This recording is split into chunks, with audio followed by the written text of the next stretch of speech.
ونستعينه ونستغفره ونؤمن به ونتوكل عليه ونعوذ بالله من شرور أنفسنا ومن سيئات أعمالنا. من يهده الله فلا مضل له ومن يضلل فلا هادي له. ونشهد أن لا إله إلا الله وحده لا شريك له. ونشهد أن محمدا عبده ورسوله الذي أرسله بالحق بشيرا ونذيرا وداعيا إلى الله بإذنه وسراجا منيرا. أما بعد فإن خير الحديث كتاب الله وخير الهدي هدي محمد صلى الله عليه وسلم وشر الأمور محدثاتها وكل محدثة بدعة وكل بدعة ضلالة وكل ضلالة في النار. أعوذ بالله من الشيطان الرجيم. بسم الله الرحمن الرحيم. يا أيها الذين آمنوا اتقوا الله حق تقاته ولا تموتن إلا وأنتم مسلمون. يا أيها الناس اتقوا ربكم الذي خلقكم من نفس واحدة وخلق منها زوجها وبث منهما رجالا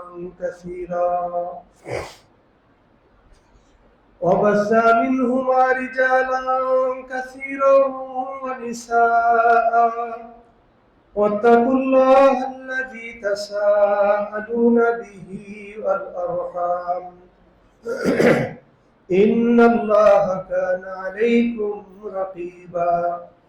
يا أيها الذين آمنوا اتقوا الله وقولوا قولا سديدا يصلح لكم أعمالكم ويغفر لكم ذنوبكم ومن يطع الله ورسوله فقد فاز فوزا عظيما.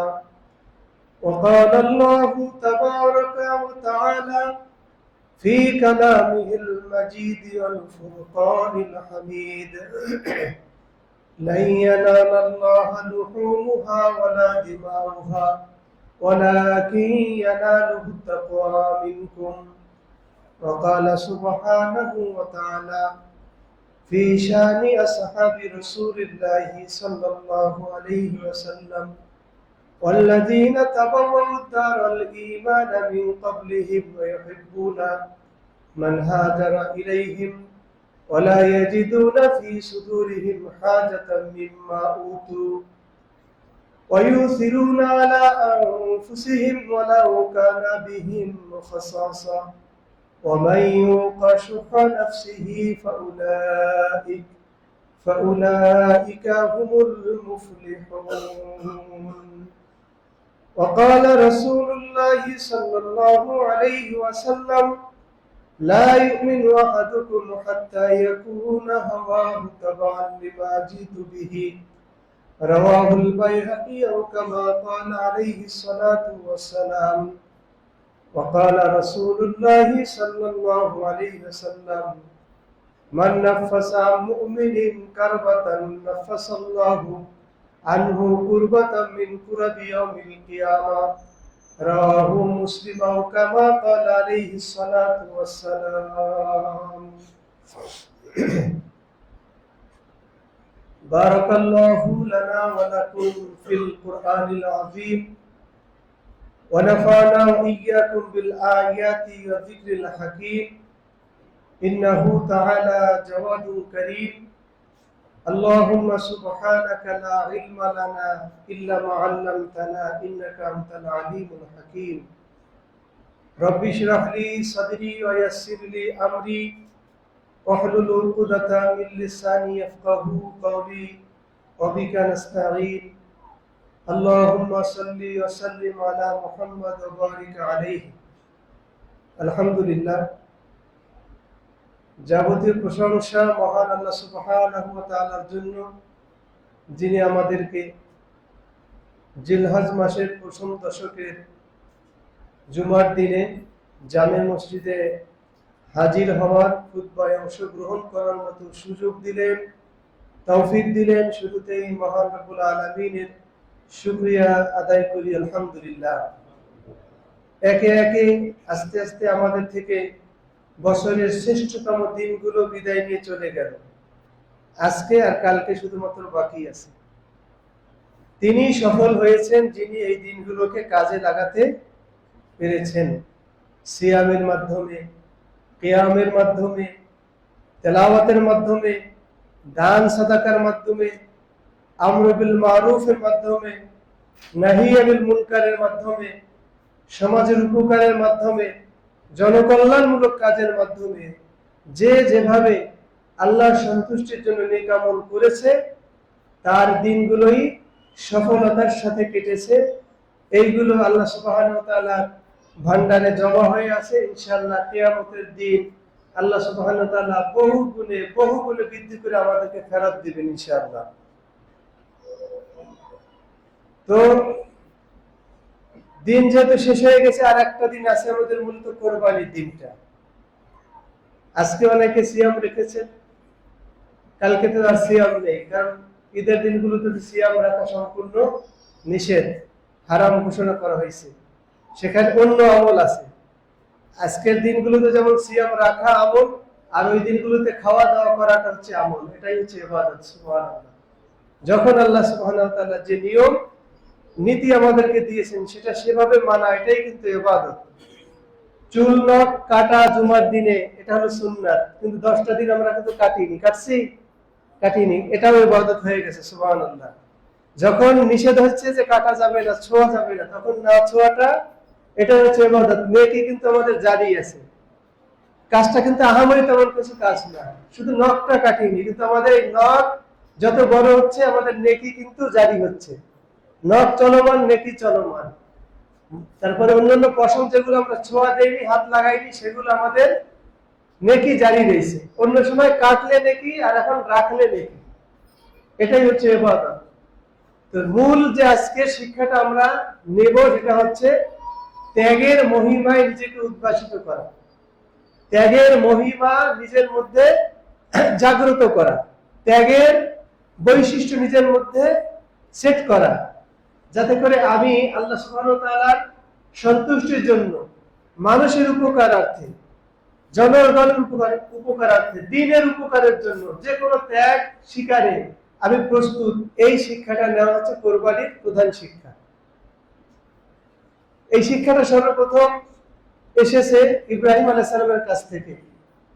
এটা আমরা কমবেশি সকলেই জানি। তিনি শুধু কোরবানির মাধ্যমে ত্যাগ করেছেন এটা নয়, তার পিতা মাতা, তার বসত ভিটা, তার গ্রাম, তার শহর, তার দেশকে তিনি ত্যাগ করেছেন। যখন তিনি তার পিতাকে বললেন, মাহাদি তামাসিলুল্লাতি আনতুম লাহা আবিদুন, এই যে প্রতিমাগুলো দেখতেছি বাবা জান, এগুলোর হেতুটা কি, রহস্যটা কি? আমরা তো ছোটবেলা থেকে দেখতেছি আপনারা এগুলো পূজা করতেছেন। তো তার বাবা উত্তর দিল, ওয়াজাদনা আবাআনা লাহা আবিদুন, আমাদের পিতৃপুরুষদেরকে আমরা পেয়েছি, তারা এগুলোর ইবাদত করতো, তাই আমরা করি। কোন রহস্য বা হিকমা এগুলো আমাদের জানা নেই বাবা। তখন ইব্রাহিম আলাইহিস সালাম বললেন, লাকাদ কুনতুম আনতুম ওয়া আবাউকুম ফি দালালিন মুবিন, আমার গবেষণায় যেটা দেখলাম বাবা জান, আপনি সহ আপনার কওম সহ আপনার সম্প্রদায়, আপনার সমাজ, আপনার দেশ পুরোই রসাতলের মধ্যে আছে, গোমরাহির মধ্যে আছে। তখন তার পিতা বলতেছে যে, তুমি কি মস্কারা করতেছো নাকি সিরিয়াসলি বলতেছো? তখন ইব্রাহিম আলাইহিস সালাম বললেন, আমি সিরিয়াসলি বলতেছি, বুঝে শুনে বলতেছি, কারণ সেই সক্ষমতা আল্লাহ তাআলা আমাকে দিয়েছেন। আল্লাহ নিজেই বলেছেন যে ওয়াকাযালিকা নুরি ইব্রাহিম মালাকুতাস সামাওয়াতি ওয়াল আরদি ওয়ালিয়াকুনা মিনাল মুকিনিন। আসমান জমিনে আল্লাহ সুবহানাহু ওয়া তাআলার কর্তৃত্বের যে সিস্টেম, এটা আল্লাহ তাআলা ইব্রাহিম আলাইহিস সালামকে দেখাই দিয়েছেন। সুবহানাল্লাহ। এজন্য তিনি বুঝতে পেরেছেন কোন জিনিসের ক্ষমতা কেমন, কোন জিনিসের দৌড় কতটুকু। এজন্য ছোটবেলায় তিনি গবেষণা চালাইছিলেন তারকার উপরে, সূর্যের উপরে, চন্দ্রের উপরে, যে আমার সম্প্রদায় তো এগুলো পূজা করে, দেখি টেস্ট করে, পরীক্ষা করে যে এগুলো আসলে রব হওয়ার যোগ্যতা রাখে কিনা।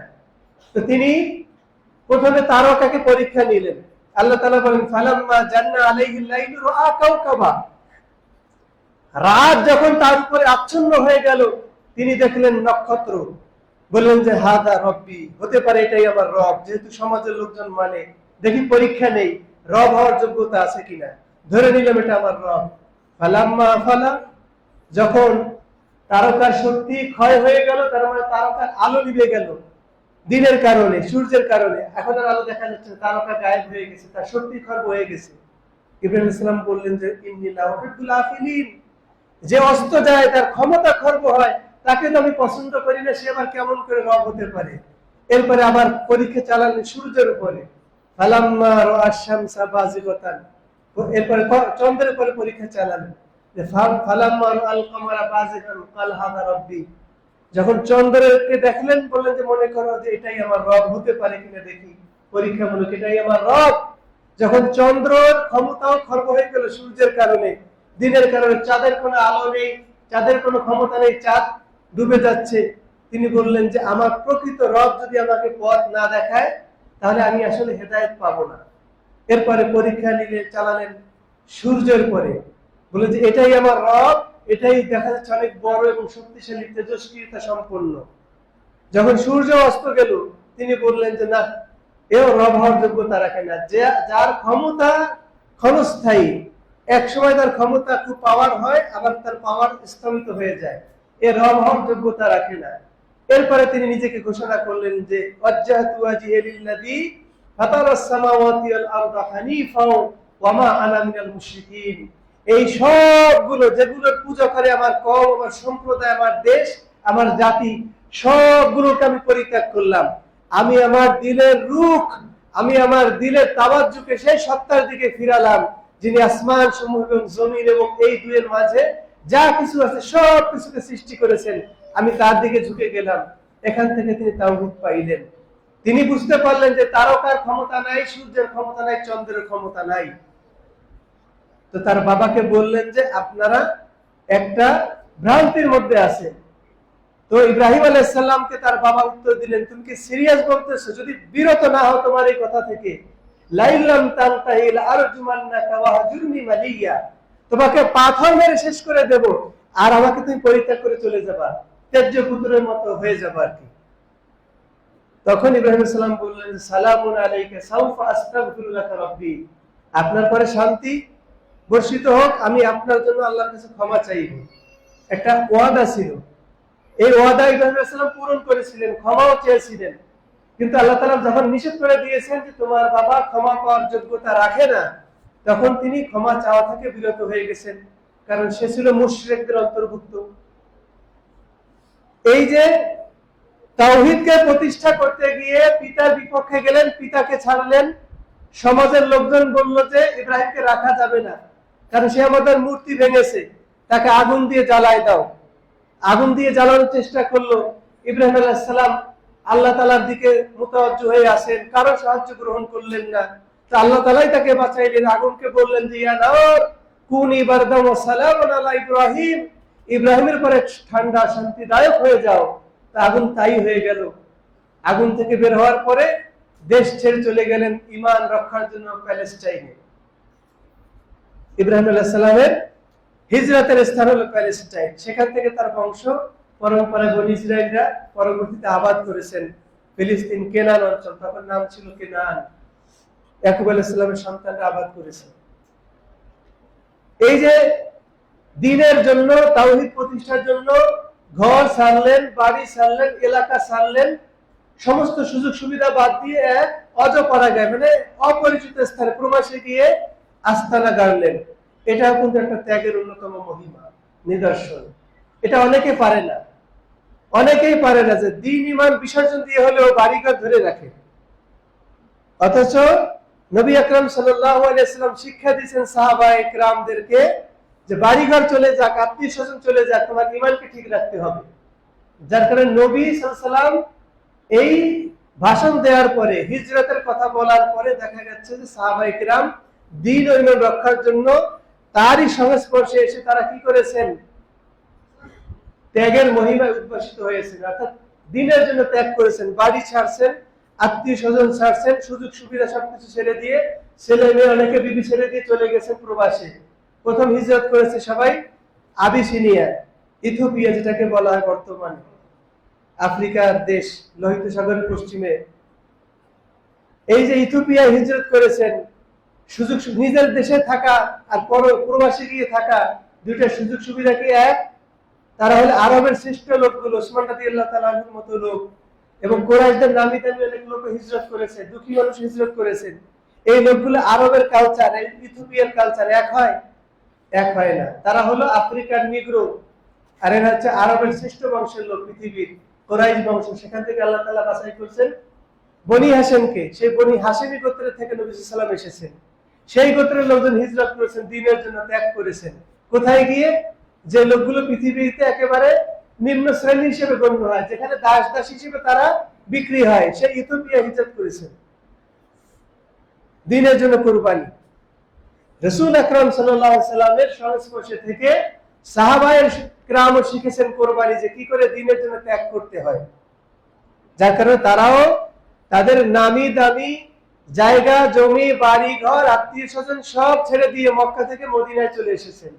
আর মদিনাবাসী জায়গা থেকে আবার কোরবানি করেছেন কিভাবে? তাদের ভালো ভালো জিনিসগুলো তারা ভাগ করে দিয়ে দিয়েছেন মুহাজিরদেরকে।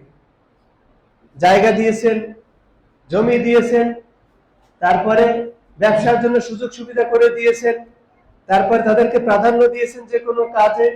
এমনকি মানুষের যে বড় চাহাত, দুনিয়াবি খেলাফত, এটাও তারা দিয়ে দিয়েছেন যে না, যখন রাসূল বলেছেন যে কুরাইশি থেকে ইমাম নির্বাচিত হবে, ওই নেতৃত্ব আমাদের দরকার নাই, তাহলে কুরাইশরাই চালান, আল আইম্মাতু মিন কুরাইশিন। এরকম রাসূলের এক কথা শুনে এরকম নিজেদের দাবিকে ছেড়ে দেওয়া, এটার লোক একমাত্র তারাই যারা প্রকৃত ঈমানদার, তারাই এই দাবি বা এই ত্যাগ করতে পারে, দাবিকে ছেড়ে দিতে পারে। আমাদের মতো লোক হলে তো ক্ষমতা দাও, ক্ষমতা দাও, ক্ষমতা দাও, ক্ষমতা ছাড়া বাঁচতেছি না, ক্ষমতার জন্য মরিয়া। আল্লাহ নবী বলছেন যে সাবধান, এমন একটা সময় আসবে তোমরা পদের জন্য, ক্ষমতার জন্য লালায়িত হবে, আর তোমরা খুবই লাঞ্ছিত হবে। যে পদ চেয়ে নেয় সে লাঞ্ছিত হয়, ভালো করে মনে রাখেন। তার অপমান গঞ্জনা শেষ নেই। হাদিসের ভাষ্য অনুযায়ী আব্দুর রহমান বিন সামুরাকে আল্লাহ নবী স্পষ্ট বলেছেন, হে আব্দুর রহমান, লা তাসআলিল ইমারাতা, খবরদার খবরদার, তুমি কখনোই নেতৃত্ব চেয়ে নিবে না। যদি নেতৃত্ব তুমি চেয়ে নাও, তাহলে এটা তোমার পরে দায় দায়িত্ব চাপাই দেওয়া হবে। আর যদি তোমাকে বিনা চাওয়ায় দিয়ে দেওয়া হয়, চাপাই, তুমি নিতে চাচ্ছ না, লোকজন চাচ্ছে যে তুমি নাও, তুমি চাচ্ছ না, কিন্তু এসে গেছে তোমার পরে দায়িত্ব, তাহলে আল্লাহর রহমত প্রাপ্ত হবে, সাহায্য প্রাপ্ত হবে। সুবহানাল্লাহ। ইসলামী নিয়ম কানুনকে উপেক্ষা করে যখন আমরা দুনিয়ার লোক লালসায় নিজেদের ত্যাগকে আমরা প্রকাশ করতে পারবো না, ইমানকে জাহির করতে পারবো না, বরং ইমানের কমজোরিকে জাহির করব, দুনিয়ার লোভে পড়ে পদের আকাঙ্ক্ষিত হবে, তখনই আমাদের জন্য দুর্ভোগ, হতাশা এবং আমাদের জন্য নাকামি, অসফলতা, বিফলতা আমাদের জন্য নেমে আসবে। এজন্য সাবধান থাকতে হবে। প্রকৃত ইমানদার কখনো এই ভুল কাজটা করে না, যে নেতৃত্ব কখনো চেয়ে নেয় না। এটা আমাদেরকে সাবধান হতে হবে। তো এই নেতৃত্বের মতো একটা অবস্থা সাহাবায়ে কেরামের কাছে দুই গ্রুপে দ্বন্দ্ব, বনি সাকিফায় বসে, বনি সায়েদায় বসে, বনি সায়েদার ওইখানে বসে মুহাজির এবং আনসার দ্বন্দ্ব লেগে গেছে। কেন? যে আল্লাহ নবীকে আমরা সারা জীবন জায়গা দিয়ে মানে সাহায্য করেছি, জায়গা দিয়েছি, সাহাবীদেরকে জমি দিয়েছি, মুহাজিরদেরকে সুযোগ সুবিধা দিয়েছি, এমনকি বিবি পর্যন্ত তালাক দিয়ে তাদেরকে বিবাহের বন্দোবস্ত করে দিয়েছি। অর্থাৎ ইসলামের জন্য ত্যাগ বেশি আমাদের, অর্থাৎ খেলাফত পাবো হচ্ছে আমরা। মুহাজিরা বলতেছে বাড়ি ছেড়েছি, ঘর ছেড়েছি, বিবি ছেড়েছি, সন্তান ছেড়েছি, অর্থ সম্পদ কিছুই নিয়ে আসতে পারিনি তেমন আহামরি, সবকিছু রেখে এসেছি, দিনের জন্য জীবন দিয়েছে আমাদের মুহাজিরগণ। অর্থাৎ খেলাফতের পাওয়ার বেশি উপযুক্ত হচ্ছে মুহাজিররা। দুই গ্রুপে প্রায় ঝগড়া লেগে যায় যায় অবস্থা। আবু বকর সেখানে গিয়ে বলছেন যে শোনো, রসুলের থেকে তোমাদেরকে একটা কথা শোনাই দেই। ক্বালা রাসূলুল্লাহ সাল্লাল্লাহু আলাইহি ওয়াসাল্লাম আল আইম্মাতু মিন কুরাইশিন, ইমাম হবে কুরাইশদের মধ্যে থেকে। সঙ্গে সঙ্গে ঠান্ডা হয়ে গেছে আনসাররা, দরকার নাই। যখনই বলছেন যে আল্লাহর নবীর বাণী, ঠিক আছে তাহলে আমাদের যত দায়িত্ব আছে, আমাদের যত দাবি আছে সবগুলোকে স্টপ করে দিলাম, আমরা থামাই দিলাম, আমাদের দাবি আর উঠালাম না। তখন সঙ্গে সঙ্গে ওমর ফারুক রাদিয়াল্লাহু তাআলা আনহু আবু বকরের হাতে বায়াত দিলেন, বাদ বাকি সবাই পর্যায়ক্রমে আস্তে আস্তে বায়াত করে নিলেন। একটা কথার সামনে, রাসূলের একটা কথার সামনে বড় দাবিকে তারা ছেড়ে দিলেন। এইভাবে সাহাবায়ে কেরাম রাসূলের সংস্পর্শ থেকে কি করে মুসলিম উম্মার কল্যাণের জন্য নিজেকে বিসর্জন করা যায় সেইভাবে তারা মরিয়ে থাকতেন। কখনো নিজেদের পেট ভরবেন, নিজেরা জিতবেন এই চিন্তা করতেন না। নিজেদের দুরবস্থা সত্ত্বেও তারা অপরকে জিতিয়ে দেওয়ার চেষ্টা করতেন। আল্লাহ তাআলা তাদেরই প্রশংসা করেছেন সূরা হাশরের 9 নং আয়াতে, ওয়াল্লাযীনা তাবাউদ দারা ওয়াল ঈমানা মিন ক্বাবলিহিম, যারা আগে থেকেই ঠিকানা বানায় রেখেছে এবং তারা ঈমানও গ্রহণ করে নিয়েছে। আনসারদের কথা বলতেছেন, ইউহিব্বুনা মান হাজারা ইলাইহিম, তাদের নিকটে যারা হিজরত করে আসতেছে মক্কা থেকে, তাদেরকে তারা ভালোবাসাও দিচ্ছে।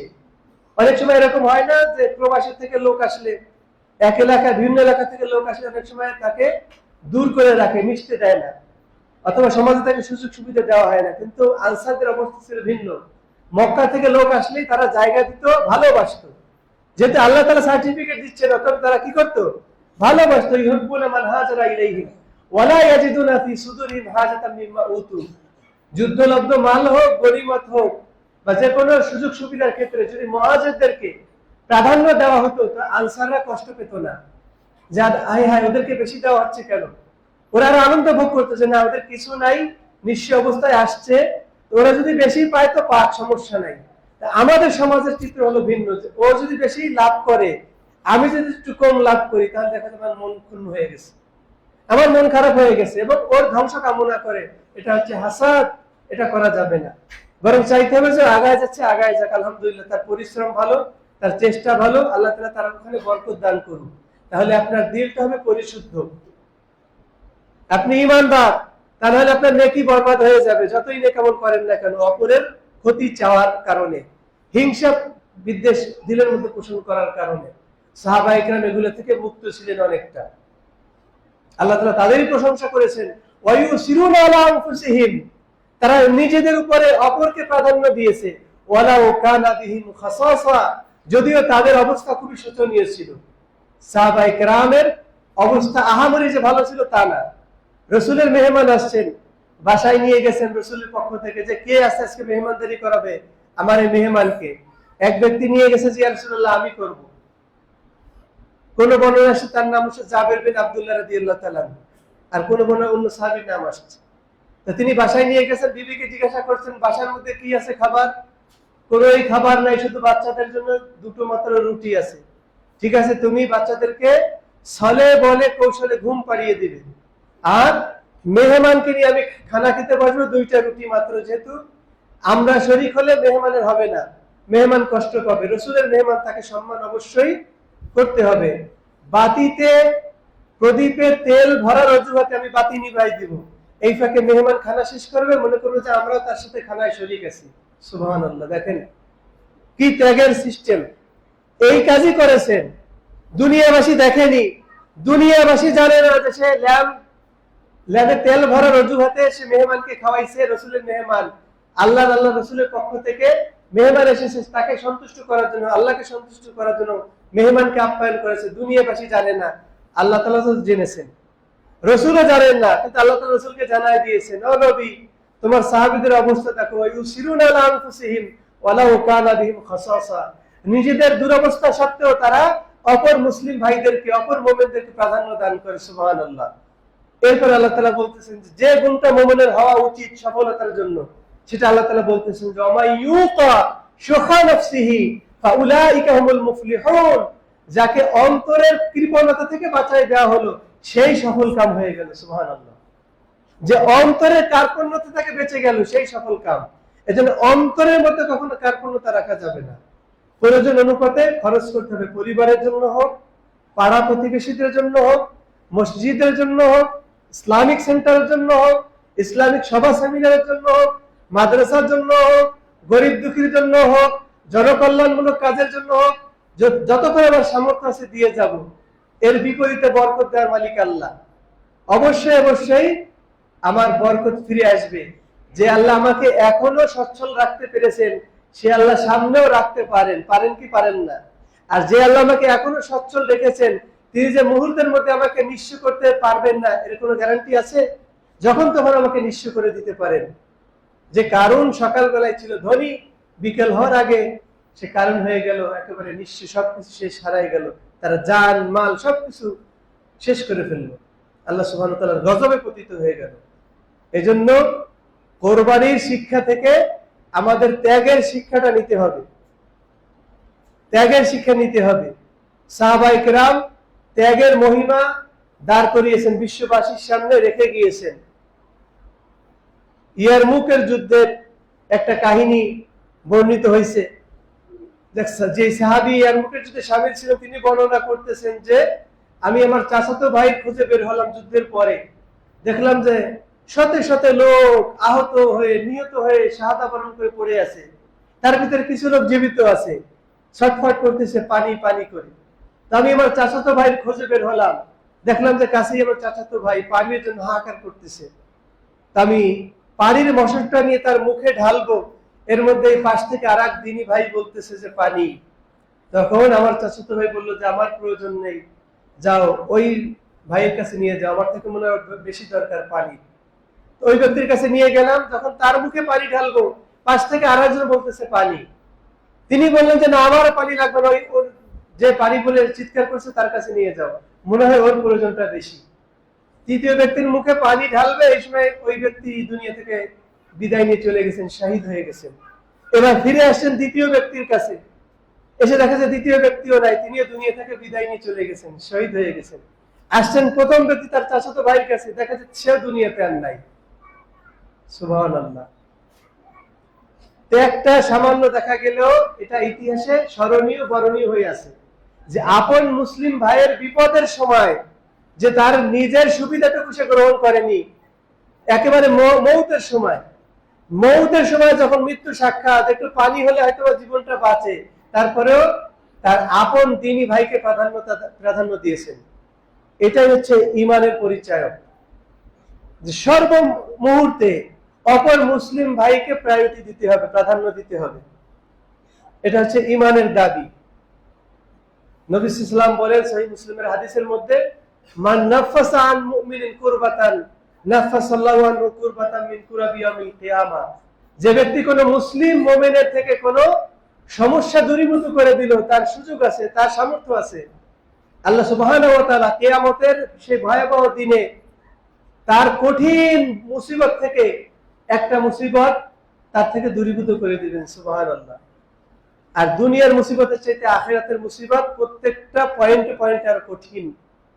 মনে হচ্ছে সহজ, যে মৃত্যুর পরে সওয়াল জবাব হবে, মৃত্যুর পরে আবার মিজানের পাল্লায় ওজন করা হবে, হাসর হবে, সবাই এক জায়গায় জমায়েত হবো, আমলনামা দেওয়া হবে, পুলসিরাত পাড়ি দিয়ে জান্নাতে চলে যাব। দেখতে দেখা যায়, বলতে বলা যায় অনেক সহজ, কিন্তু এই দিনগুলো যে কত ভয়াবহ হবে কল্পনাও করা যাবে না। সূর্য চলে আসবে 1 মাইলের মধ্যে, এখন আছে 15 কোটি কিলোমিটার দূরে, তার তেজেই 100, এসি ছাড়া বাঁচি না, হাহাকার করি, একটু কারেন্ট চলে গেলে দম নিঃশ্বাস বন্ধ হয়ে যায়, এরকম অবস্থা। 15 কোটি কিলোমিটারে আছে, দূরে আছে। আর যদি এটা 1 মাইলের মধ্যে চলে আসে, তখন ঘাম হবে মানুষের কারো টাকনু পর্যন্ত, কারো হাঁটু পর্যন্ত, কারো কোমর পর্যন্ত, কারো বুক পর্যন্ত, কারো কাঁধ পর্যন্ত, কেউ ঘামের মধ্যে হাবুডুবু খাবে। সেই জটিল দিনে বাঁচার জন্য অবশ্যই পথ বের করতে হবে। সমস্ত মানুষ চলে যাবে আদম আলাইহিস সালামের কাছে সুপারিশ করার জন্য, যে এত কষ্ট আর সহ্য হয় না, বিচার কাজ শুরু করতে বলেন। আদম আলাইহিস সালাম বললেন যে পারবো না, কারণ আল্লাহ তাআলা এত যত্ন করে জান্নাতের মধ্যে রেখে দিয়েছিলেন, বলেছিলেন যে ওই গাছের কাছে না যেতে, ফল না খেতে। গাছের কাছেও গিয়েছি, ফলও খেয়েছি, যার কারণে আল্লাহর হুকুম অমান্য করেছি। এই লজ্জা পাই যে আজকে তার সামনে মুখোমুখি হয়ে কোনো দাবি করব, লজ্জা লাগে। তোমরা বরং নূহের কাছে যাও। নূহ আলাইহিস সালাম বলবেন যে আমিও পারবো না, কারণ পুরো স্বজাতিকে আমি বদদুয়া করে শেষ করে দিয়েছি। বলেছে যে আল্লাহ এই কাফের গুলোকে জিন্দা রাখলে কাফেরের বাচ্চা কাফেরই হবে, রাখার দরকার নেই, শেষ করে দাও। আল্লাহ তাআলা তাই করে দিয়েছেন। আমি যদি বিপরীত দোয়া করতাম হয়তো ভালো হতে পারতো। এই লজ্জাবোধ করবেন যে আল্লাহর বান্দাদেরকে তিনি বদদোয়া করে দিয়েছেন, সেটা আল্লাহ সুবহানাহু ওয়া তাআলার কাছে দাবি পেশ করতে লজ্জাবোধ করেন। তিনি বলবেন যে আমি পারবো না, আমার লজ্জা লাগে। তোমরা বরং ইব্রাহিম আলাইহিস সালামের কাছে যাও। সমস্ত লোক আসবে ইব্রাহিম আলাইহিস সালামের কাছে। তিনি বলবেন যে জীবনে 3টা মিথ্যা কথা বলেছিলাম, লজ্জা লাগে আল্লাহর সামনে মুখোমুখি হয়ে কোনো দাবি করতে।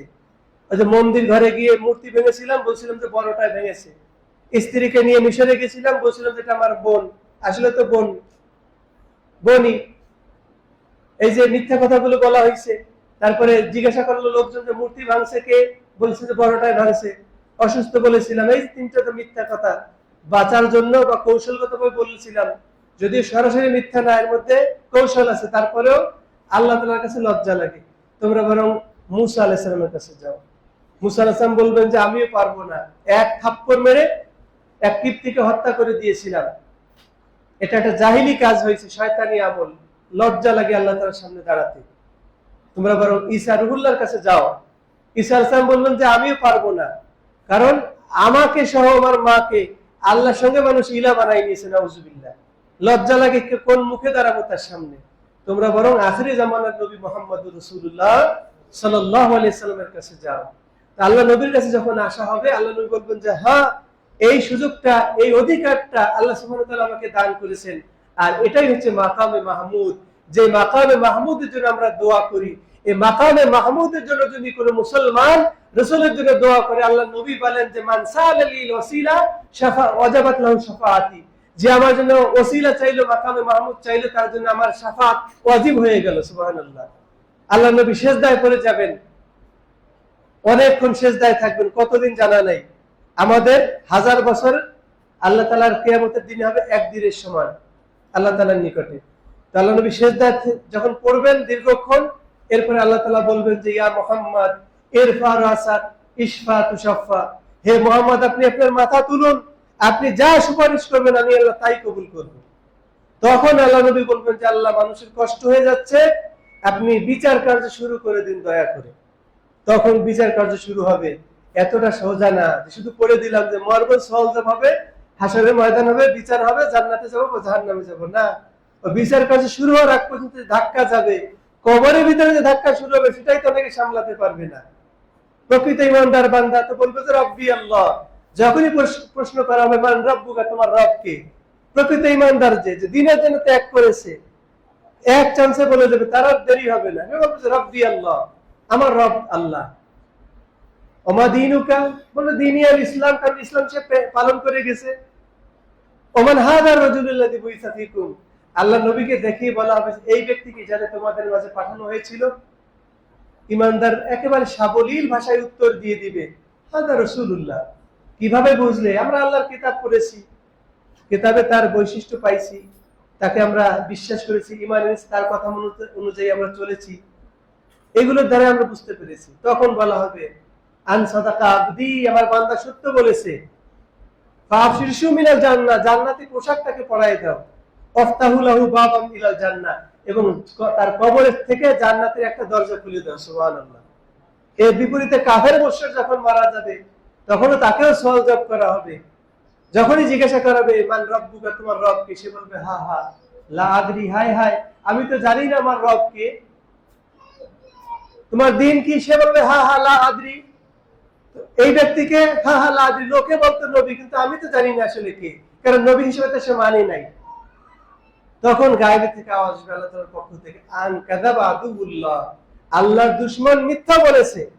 ফাফরিশু মিনান নার, জাহান্নামের পোশাক তাকে পরায় দাও। ওয়াফতাহু লাহু বাবান ইলান নার, জাহান্নামের দিকে একটা দরজা তার খুলে দাও। নাউজুবিল্লাহ। কিয়ামত পর্যন্ত, পুনরুত্থান দিবস পর্যন্ত সে জাহান্নামের দুর্ভোগ পোহাতে থাকবে। আর যে ইমানদার, সে জান্নাতের ফ্যাসিলিটি গুলো দেখতে থাকবে, আনন্দ উপভোগ করতে থাকবে, এবং এমন ভাবে ঘুম পড়বে যেমন নতুন দুলহান ঘুম পড়ে। খাস লোক ছাড়া তাকে যেমন কেউ জাগায় না, তার ধারে কাছে নিশ্চিন্তে ঘুমাতে দেয়, ওরকম ইমানদারকে নিশ্চিন্তে ঘুম পড়াতে দেওয়া হবে। এরপরে সিংহায় ফুঁক দেওয়া হবে, সবাই তখন উঠবে। অনুফিখা ফিস-সূরি ফাইযা হুম মিনাল আজদাসি ইলা রাব্বিহিম ইয়ানসিলুন, একেবারে উপর থেকে নিয়ে ঢালু জমিতে পড়ার মতো শরৎ একেবারে শস্যতে পড়ার মতো করে মানুষগণ জাগ্রত হয়ে এরকম দৌড়তে শুরু করবে কিয়ামতের দিন। সেই দিনটা মনে হচ্ছে যে খুবই সহজ, আসলে এতটা সহজ না। আল্লাহ সুবহানাহু ওয়া তাআলা বললেন তারান নাসা সুকারা ওয়া মা হুম বিসুকারা, মানুষদেরকে তুমি দেখবে মাতালের মতো পাগলের মতো, অথচ তারা পাগল না। ওয়ালাকিন্না আযাবাল্লাহি শাদীদ, বরং আল্লাহ তাআলার আযাব বড় কঠিন। এই আযাবের ভয়াবহতা তাদেরকে পাগলের মতো করে তুলবে। ওয়াতাযাউ কুল্লু যাতি হামলিন হামলাহা, প্রত্যেক গর্ভধারিণী তার গর্ভকে খালাস করে দিবে। এতটা ভয়াবহ দিন হবে সেদিন, সাধারণ ব্যাপার নয়। এজন্য আমাদেরকে নেক আমলের মাধ্যমে, আল্লাহ সুবহানাহু ওয়া তাআলার সন্তুষ্টির মাধ্যমে, ত্যাগের মহিমার মাধ্যমে, ত্যাগের দৃষ্টান্তের মাধ্যমে আল্লাহর সন্তুষ্টি অর্জন করতে হবে। তাহলেই আমরা কি করতে পারবো? কাঙ্ক্ষিত সফলতা অর্জন করতে পারবো। সামনে কোরবানি, কোরবানিকে কেন্দ্র করে আমরা আমাদের দিলকে সাফ করে নেই, কোরবানি দিয়ে শুরু করি। কেউ তো গরুর সাথে ফ্রিজও কিনে নিয়ে আসে, যে ওই গরু ভরে ফ্রিজ জাত করে সারা বছর খাবে। আর ফ্রিজ আলার অফারও দিয়ে রাখছে যে কোরবানিতে এত% ছাড় দিয়ে ডিপ নেন, ফ্রিজ নেন, আপনার গরুকে অনেকদিন পর্যন্ত রেখে খেতে পারবেন। হ্যাঁ, রেখে খাওয়ার অসুবিধা নাই, জায়েজ আছে। কিন্তু আশেপাশের লোকগুলো কি অসুবিধা, কি সমস্যা? তারা কি দোষ করেছে? তারা কি হক রাখে না আপনার প্রতি? আল্লাহ তাআলা যে বলে দিয়েছেন ফাইদা ওয়াজাবাত জুনুবুহা, যখন কোরবানির কাজ সমাধা হয়ে যায়, ফাকুলু মিনহা, ওখান থেকে নিজেরাও খাও, ওয়াতিমুল কানিয়া, এবং যার চাওয়ার মানে কোনো প্রয়োজন নাই, সচ্ছল যে কানে, তাকে খাওয়াও। আত্মীয় স্বজন হতে পারে, প্রতিবেশী হতে পারে। অল মুতারা, এবং যে সমস্যার মধ্যে আছে, অভাবী, সায়েল, মিসকিন, তাকেও খাওয়াও। এই যে আল্লাহ সুবহানাহু ওয়া তাআলা পার্ট পার্ট ভাগ করে দিলেন, এগুলোর হক আপনি আদায় করবেন না? আপনার ইমানদার হিসেবে আদায় করা কর্তব্য কি কর্তব্য না? অবশ্যই কর্তব্য। আপনি যদি এই হকগুলো আদায় না করেন, দিলের মধ্যে আস্তে আস্তে তালা লেগে যাবে। আর এই তালা আপনার জন্য কল্যাণ বয়ে আনবে না, বরং অকল্যাণ বয়ে আনবে। আস্তে আস্তে দেখা যাবে দিনের অতীব গুরুত্বপূর্ণ কাজে আপনার খরচ করতে মনে চাইবে না। কত টাকা এদিক সেদিক নষ্ট করে ফেলাই আমরা। কই, গাজাবাসীদের জন্য 500 টাকা তো আমি দেইনি, 100 টাকা তো দেইনি, এরকম ইমানদার আছে না? অথচ অহরহ ইহুদি পণ্য কিনে, কোকা-কোলা, পেপসি কিনে ফুর্তি করতেছে, আছে না এরকম মুসলমান? এই ঈদের গুণে কোরবানির গোশত খাবে আর কোকা-কোলা, পেপসি নিয়ে আড্ডা দিবে, আনন্দ উল্লাস করবে, এনজয় করবে। এবং সেই গোশতের ঈদ হবে হচ্ছে কি ইহুদি পণ্য দিয়ে। ওলামা ইকরাম যে বারবার বলতেছে এগুলো বর্জন করেন, বর্জন করেন। হর হামেশা ফিলিস্তিনিদের উপরে তারা যে আক্রমণটা করতেছে, তার অর্থের একটা উৎস হলো তাদের এই প্রোডাক্টগুলো। এই প্রোডাক্টগুলো তারা থেকে যে লাভ বা লভ্যাংশ তারা পায়, তার একটা অংশ তাদের সামরিক খাতে চলে যায়, মারামারি খাতে, যুদ্ধের খাতে চলে যায়। আর সেই টাকাটা আমার আপনার পকেটের টাকা। 1 টাকায় করে করে তারা কলস ভরে নিচ্ছে। ফোটায় কাটলে কলস ভরে, কথা আছে না? ওই যে আমি তো মনে করছি আমি না কিনলে আরো তো 10 জন কিনবে, সেটা হিসাব ভিন্ন। কবরেতে আপনাকে প্রশ্ন করা হবে, আপনার দায়িত্ব আপনি এড়ায় যান, বাদ বাকি অন্যের হিসাব অন্য আল্লাহ তাআলা অন্যদের থেকে নেবে। অন্যের হিসাব আপনার কাছে চাওয়া হবে না। এত করে বলতেছে ওলামায়ে কেরাম, পণ্যগুলো দাগাই দিচ্ছে, তারপরেও মানতেছে না কেন? এই কারণে আযাব ও গজব আমাদের পরে আসতেছে। যে নিজের ভালো যদি নিজে না বুঝি মুসলমান, তাহলে কেমন মুসলিম আমরা?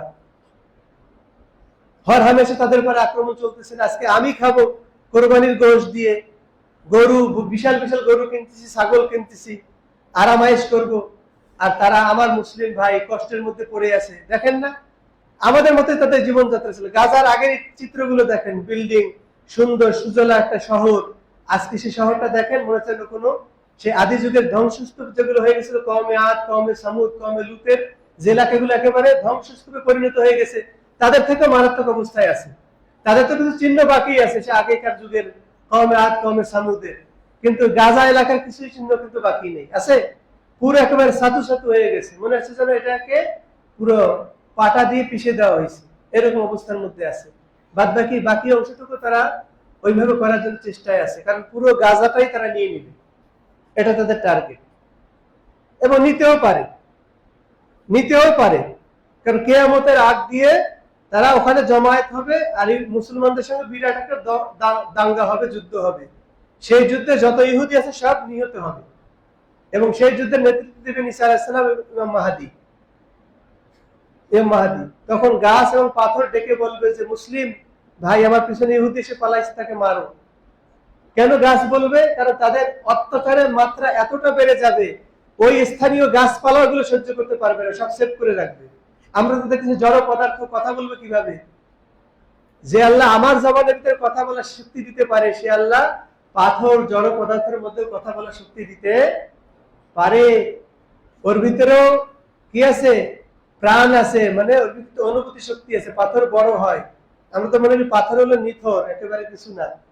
জীব আর জড় বস্তু যেগুলো আমরা বলি তার মধ্যেও জীবন আছে, কিন্তু যেগুলো আমরা উপলব্ধি করতে পারি না। আল্লাহ তাআলা বলেন ওয়াইম মিন শাইইন ইল্লা ইউসাব্বিহু বিহামদি।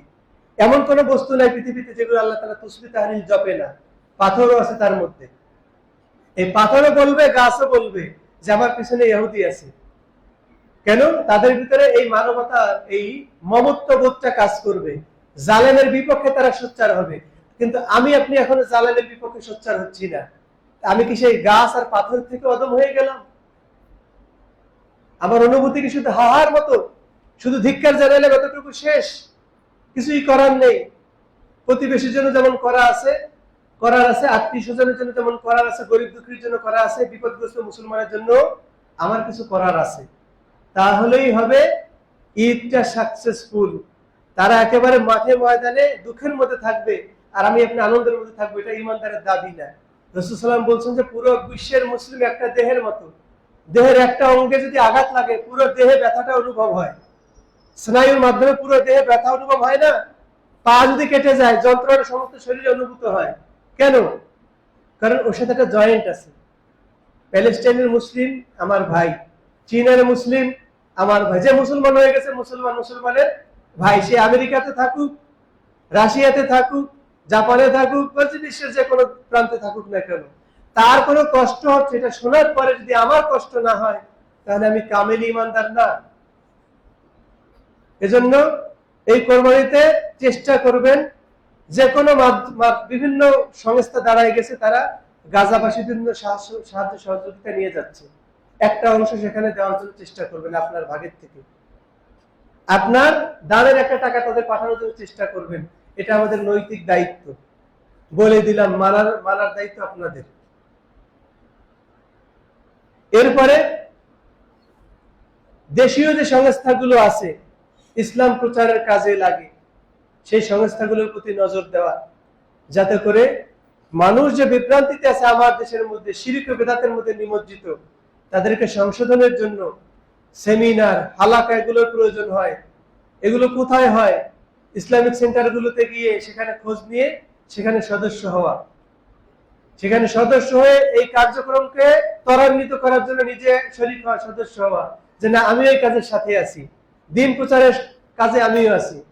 সবাই কিন্তু দায়ী হতে পারে না, কিন্তু দায়ীর সহযোগিতা হতে পারে। জাকির নায়েক একা লেকচার দিয়েছেন, বিশ্বের বিভিন্ন প্রান্ত থেকে তাকে সাপোর্ট দিয়েছেন বড় বড় ধনিক শ্রেণীর লোকরা। দুবাই থেকে আসছে সহযোগিতা, সৌদি আরব থেকে আসছে, ইন্ডিয়া থেকে আসছে, তারপরে আপনার পশ্চিম দেশ থেকে আসছে, আমেরিকা অস্ট্রেলিয়া থেকেও আসছে সাহায্য সহযোগিতা, এমনকি বাংলাদেশ থেকেও গেছে। বড় বড় ধনিক শ্রেণীর লোকেরা এর পিছনে ইনভেস্ট করার কারণে পিস টিভি বাংলা চালু হয়েছিল, এবং আমাদের বাঙালি শায়েখরা সেখানে অংশগ্রহণ করে বাঙালিদের মধ্যে দ্বীনি কার্যক্রম চালু রেখেছিলেন। এর পিছনে তো কিছু ম্যাট্রিয়াস খরচ হয়েছে। তো আমরাও এভাবে, আর তাওহীদ ইসলামিক সেন্টার, এটাও একটা ইসলামিক দাওয়া সেন্টার, এখানে শায়েখরা আসেন, মাশায়েখরা আসেন। আমরা তাওহীদের সেন্টারের পক্ষ থেকে আগেও বলেছি যে আপনারা এখানে সদস্য হয়ে যান, কমিউনিটির সদস্য হয়ে যান। কারণ একটা কমিউনিটি গড়ে উঠলে দেখা যাবে যে সেখানে কমিউনিটির সংখ্যাগরিষ্ঠ লোক যেই মানহাজে থাকে, ভিন্ন মানহাজের লোক এসে তার মানহাজকে সেখানে প্রতিষ্ঠিত করতে পারে না বা সেখানে ক্ষতি করতে পারে না। 10 জন 100 জন কমিউনিটির লোক যদি এখানে থাকে যারা শিরিক করে না, বেদাত করে না, এখানে যদি একজন শিরিকি লোক আসে তাহলে সেও ভালো হয়ে যাবে, সেও তাওহীদপন্থী হয়ে যাবে, সেও সুন্নাহপন্থী হয়ে যাবে। এভাবে কমিউনিটির সদস্য হয়ে নিজেকে কি করা, কমিউনিটিকে শক্তিশালী করা, এটা আমাদের নৈতিক দায়িত্ব হয়ে দাঁড়ায়, বিশেষ করে বর্তমান জামানায়। সয়লাভ, ভেজালের সয়লাভ, ধর্মীয় ক্ষেত্রে ভেজাল, তারপরে আপনার নীতি নৈতিকতার ক্ষেত্রেও ভেজাল, সব দিক দিয়ে ভেজাল। নীতি নৈতিকতাও ঠিক করতে হবে। শুধু যে এসে সাইনবোর্ড টানাই দিলাম সালাফি, আমি সালাফি, আমি সালাফি, এর মাধ্যমে কি নাজাত মিলবে? আমল আখলাক ঠিক করতে হবে, আমার জবান যেন ঠিক থাকে, এটা মাথায় রাখতে হবে।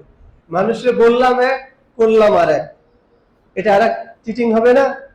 নবী সাল্লাল্লাহু আলাইহি ওয়াসাল্লাম কি বলেছেন? মান গাশশা ফালাইসা মিন্না, যে ধোঁকা দেয় সে আমার উম্মত না। আপনি মানুষকে বলেছেন একরকম, করেছেন আর এক রকম। ওই সালাফি সাইনবোর্ড দিয়ে ওটা ধুয়ে পানি খাওয়া যাবে না, কোনো কাজে লাগবে না কিয়ামতের দিন। আল্লাহ নবীর মেয়ে ছিল না বড় সালাফি, নবীর ঘরে মানুষ হয়েছে, তাকে আল্লাহ নবী কি বলেছেন? জান্নাতেই রমণীদের সর্দার, এর চাইতে বড় সার্টিফিকেট আর কিছু লাগে? তাকে সাবধান করেছেন সেই সাফা পাহাড়ের উপরে বসে, ইয়া ফাতেমাতা বিনতে মুহাম্মদ আনকিজি নাফসাকে মিনান নার, হে মুহাম্মদের কন্যা ফাতেমা, নিজেকে তুমি জাহান্নামের আগুন থেকে বাঁচাও নিজের আমল দ্বারা, নিজের ঈমান দ্বারা। এগুলো নবীর মেয়ে, এই পরিচয় কোনো কাজে লাগবে না। নবীর মেয়ে যদি পরিচয় কাজে না লাগে, আমার আপনার এই সাইনবোর্ড কোন কাজে লাগবে? সাইনবোর্ড রাখেন না, আপনি ফেলে দেন সাইনবোর্ড, আপনার আমলটাকে ঠিক করেন, তাতেই হয়ে যাবে। আপনি হানাফি থাকেন কিন্তু আপনি কোরআন সুন্নাহ মানেন। আবু হানিফার তো স্পষ্ট বক্তব্য রয়েছে, সাহাল হাদিস ফাহুয়া মাযহাবি। তার শাগিরদেরকে বলে গেছেন যে অনেক মাসালায় দেখা যাবে দ্বিমত হবে, যদি দলিল পাও তোমরা, হাদিস যদি সহিহ প্রমাণিত হয়, মনে করো ওটাই আমার মাযহাব। এই সূত্রের আলোকে পরবর্তী অনেক হানাফি উলামায়ে কেরাম তাদের শায়েখের, ইমাম সাহেবের বিরুদ্ধে মত প্রচার করেছেন এবং প্রতিষ্ঠা করেছেন হাদিসের আলোকে, দলিলের আলোকে। দলিল যার পক্ষে আছে সেই হচ্ছে প্রকৃত হকের উপরে আছে। তা আপনার সাইনবোর্ডের দরকার নাই, আপনি যে সাইনবোর্ডে থাকেন না কেন, আপনার যদি আমল ঠিক থাকে আপনি ঠিক, মানহাজটা যদি ঠিক থাকে, আহলে সুন্নাত ওয়াল জামাতের মানহাজ, নাম আপনি যাই দেন না কেন। মাওলানা আব্দুর রউফ সাহেবকে জিজ্ঞাসা করা হয়েছিল যে আপনারা আহলে হাদিস নাম দেন কেন? ঠিক আছে বাদ দিলাম, আমাদের থেকে আজকের নাম হবে চানাচুর পার্টি, আমরা আহলে হাদিস আর বলবো না, আমাদের নাম দেবো আজকে কি চানাচুর পার্টি। আপনারা এতে তো খুশি? আমরা হাদিসের উপর আমল করি তো নাম দেবো তো আহলে হাদিস, এটা ঠিক আছে, কিন্তু এটা যথাযথ প্রয়োগ করতে হবে আমাদেরকে। যে আহলে হাদিস বা সালাফি যেটাই বলি না কেন, সালাফে সালিহিনের মানহাজ আমি মানি কিনা, তাদের আখলাক আমার মধ্যে আছে কিনা, তাদের নিয়ম নীতি আমার মধ্যে আছে কিনা, এটা দেখার বিষয়। সালাফি মানহাজকে ধারণ করার পর এটাকে মজবুতি দিতে হবে, প্রতিষ্ঠা দিতে হবে। প্রতিষ্ঠা দিতে গেলে একজনের মাধ্যমে প্রতিষ্ঠা হবে না, সবার সম্মিলিত প্রচেষ্টায় কিন্তু একটা সমাজ ব্যবস্থা গড়ে ওঠে। আমরাও চাই যেখানে আস্তে আস্তে বাড়িঘর হচ্ছে, দেখবেন যে পর্যায়ক্রমে অনেক সালাফি ভাইরা সেখানে বাসা ভাড়া নিবে। যেমন মাদ্রাসা দারুস সুন্নাহর পাশে দূর দূরান্ত থেকে বাসা ভাড়া নিয়ে রেখেছেন কেন? বাচ্চাদের পড়ানোর উদ্দেশ্যে। এখানেও দেখবেন যে আসবে অনেক সালাফি ভাইরা, যে অন্তত সালাতটা, 5 ওয়াক্ত সালাতটা রাসূলের তরিকায়, যে তরিকায় আল্লাহ গ্রহণ করবেন, রাসূলের তরিকায় সুন্নতি পদ্ধতিতে পড়তে পারবো, দিনের ইতমিনান হবে, এই আশা অনেকে আশেপাশে বাসা ভাড়া নিয়ে আসবে, আসবে না? তখন আমরা যদি একটা ইউনিটি করে নিতে পারি, সেই ইউনিটি যারা যারা শামিল হবে, পুরো একটা সমাজ ব্যবস্থা যদি দাঁড়ায় যায়, এই সমাজের বিপক্ষে কথা বলার লোক এই সমাজে আর থাকবে না ইনশাআল্লাহ। তখন আমরা যেটা বলবো যে এটা মানতে হবে, এটা বাদ দিতে হবে, সেটাই বাদ দিতে হবে। এখন তো আমাদের কথা বলারই অনেক সময় কায়দা নেই, বলতে গেলে আমরা নাকি ভয় পাই অনেকে, যে না এটা বলা যাবে না, ঝামেলা হবে। এটা হলো আমাদের ইমানি দুর্বলতা এবং আমাদের কর্মক্ষেত্রে দুর্বলতা। একটা ছবি পর্যন্ত সরানোর জন্য আমরা বলার সক্ষমতা রাখি না, আমাদের আশেপাশের ছবিগুলো দেখা যায়। কিন্তু ইউনিটি যদি গড়ে ওঠে, সমস্ত ইউনিটির লোকজন দেবে করে আল্লাহ, সবাই তো এই সহিহ মানহাজের লোক, সালাফি মানহাজের লোক। এই ইউনিটির মধ্যে, এই কমিউনিটির মধ্যে আমি একটা বাতিল কাজ করব, আমার ছেলে মেয়ের বিয়েতে গান বাজনা বাজাবো, বা আমি একটা মূর্তি তৈরি করব, বা আমি একটা অশালীন কাজ করবো এই সমাজে, এটা এই সমাজ মেনে নিবে না। তখন সমাজের ভয় হলেও বাদ দিয়ে দিবে। এটা হলো ইউনিটি বা কমিউনিটির বরকত। এজন্য আমরা কমিউনিটির মধ্যে শামিল হওয়ার চেষ্টা করি, ঐক্যবদ্ধ হয়ে ইসলামী জীবন যাপন করি, এর মধ্যেই বরকত আছে ইনশাআল্লাহ। আর যারা কোরবানির নিয়ত করে রেখেছি, আলহামদুলিল্লাহ, আগামীকালকে আমাদের সর্বপ্রথম কাজ হচ্ছে ফজরের সালাত জামাতে আদায় করব, এরপরে আমরা দ্রুত ঈদের সালাতের প্রস্তুতি নিয়ে আগে আগে সালাতে চলে আসবো না খেয়ে, খানা পিনা না করে। এটাকে অনেকে অর্ধ রোজা বলে। অর্ধ রোজা বলতে কিছু নাই, এটা হলো কোরবানির মহত্বের কারণে এই সাময়িক খানাটা বিরত রাখা হয়েছে, যাতে করে এই কাজ আগে করব তারপরে খাবো, এরকম একটা অবস্থা। নবী সাল্লাল্লাহু আলাইহি ওয়াসাল্লাম সালাতের আগে তিনি খাওয়া দাওয়া করতেন না। ঈদুল আজহার দিনে, ঈদুল ফিতরের দিনে করতেন। ঈদুল আজহার দিনে হয়তো কোরবানির পশু থেকে কিছু কেটে অগ্রিম পাঠাই দিতেন, সেগুলো রান্না করে তিনি খেতেন। আর আরেক বর্ণনা আছে যে সালাত না পড়া পর্যন্ত তিনি খেতেন না, তারপরে সালাতের পরে খাবো। যেহেতু আমাদের কোরবানির পশু দিয়ে খেতে গেলে 3টা-4টা বেজে যাবে, ততক্ষণ পর্যন্ত না খেয়ে থাকা অনেকের জন্য কষ্টকর। এজন্য সালাতের পরে আমরা খেতে পারবো, অসুবিধা নাই। না খেয়ে সেটা সুন্নাত আগে আগে আসবো এবং তাকবীর দিতে দিতে আসবো। যখন ইমাম সাহেব আসবেন সালাতের জন্য, তখন তাকবীর বন্ধ করে আবার খুতবার পরে তাকবীর দিতে আবার চলে যাব। সর্বপ্রথম কাজ হচ্ছে আমার কোরবানি করা ঈদুল আজহার দিন।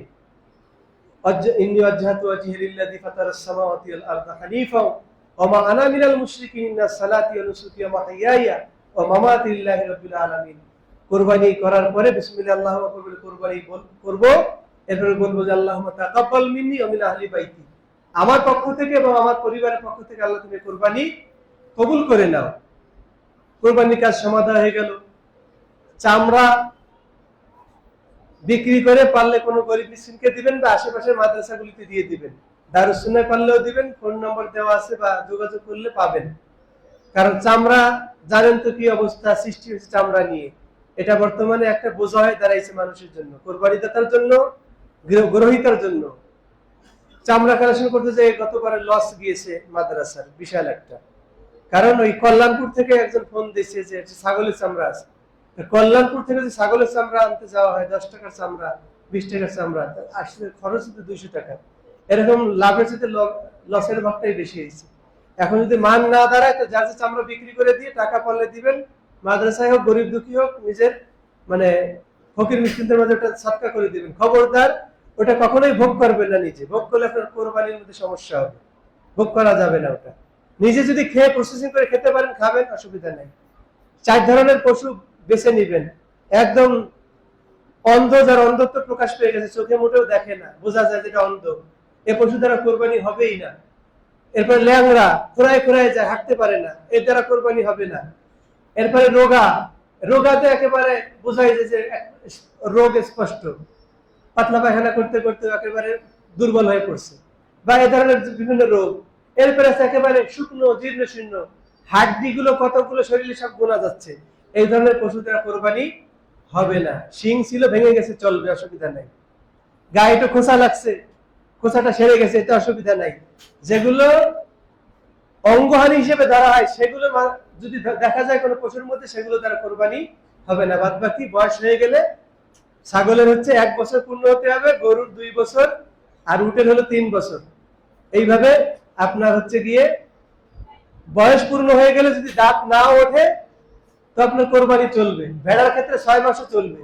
তবে হ্যাঁ, এখন দাঁতটাও কিন্তু বয়সের জন্য একটা আলামত। আপনার কাছে যদি ছাগল থাকে, দাঁত না ওঠে, সমস্যা না। আপনি তো জানেন যে ছাগলের বয়স 1 বছর হয়ে গেছে, কিন্তু যখন ব্যাপারী থেকে আপনি কিনবেন, তখন তো আপনি জানবেন না যে ছাগলের বয়স কত। তখন দাঁতটা দেখেই বয়স নির্ণয় করতে হবে। এজন্য সবকিছু দেখেই বয়সের হিসাব করে বা যথাযথ পশু নিয়ে কোরবানি করা এবং পরিষ্কার পরিচ্ছন্নতা বজায় রাখা, দেশের কল্যাণের জন্য, মানুষের কল্যাণের জন্য। আমার কোরবানির বর্জ্যের মাধ্যমে যেন মানুষের কষ্ট না হয়, সেদিকে খুব সতর্ক দৃষ্টি রাখা। এটাও কিন্তু ইমানের একটা শাখা, যে মানুষকে কষ্ট দেওয়া থেকে বেঁচে থাকা। এই সব দিকে আমরা ইনশাআল্লাহ বিবেচনা করব। আল্লাহ সুবহানাহু ওয়া তাআলা আমাদেরকে কবুল করুক। আমাদের আত-তাওহীদ ইসলামিক সেন্টারের পক্ষ থেকে ঈদের জামাতের আয়োজন করা হয়েছে এখানেই। যেহেতু আমরা এখনো মাঠের ব্যবস্থা করতে পারিনি, আশা আছে ইনশাআল্লাহ আমাদের আগামীতে মাঠ হলে, সামনের স্কুলের মাঠটা, এই যে কলেজের মাঠটা আমরা নিতে পারবো বলে আশাবাদী ইনশাআল্লাহ। তো আপাতত আমাদের যেহেতু বৃষ্টির সিজন, কখন বৃষ্টি এসে যায় বলা যায় না, মসজিদে জামাত হবে। আমাদের ঈদের জামাত হবে সকাল 7টায় ইনশাআল্লাহ। সকাল 7টায় আমরা যথাসময়ে এসে যাবো ইনশাআল্লাহ। আল্লাহ তাআলার কাছে দোয়া করি, আল্লাহ সুবহানাহু ওয়া তাআলা আমাদের কোরবানি, আমাদের সালাত, আমাদের সিয়াম, আমাদের ইবাদত বন্দেগী, দান সাদাকা যা আছে সবগুলোকে কবুল করে নিক। আল্লাহুম্মা আমিন। পরিশেষে একটাই দাবি, যারা আমরা এই সালাফি কমিউনিটিতে অন্তর্ভুক্ত হতে চাই, সালাতের পরে আমরা নাম লিখিয়ে যাব যে আমি এই কমিউনিটির মধ্যে থাকতে চাই। আল্লাহ সুবহানাহু ওয়া তাআলা আমাদের সুমতি দান করুক, সুবুজ দান করুক। আল্লাহুম্মা আমিন। আকুলু কাওলি হাযা আস্তাগফিরুল্লাহ লি ওয়া লাকুম ওয়া লিসাইরিল মুসলিমিন।